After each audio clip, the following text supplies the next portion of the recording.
ஈரேழு ஜென்மங்கள் எடுத்தாலும் உனை சேருவேன்.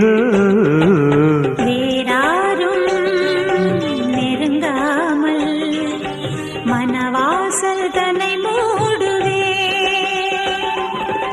உருவானது நல்ல சிவரஞ்சனி, உனக்காகத்தான் இந்த கீதாஞ்சலி. ராகங்களில் ஆராதனை,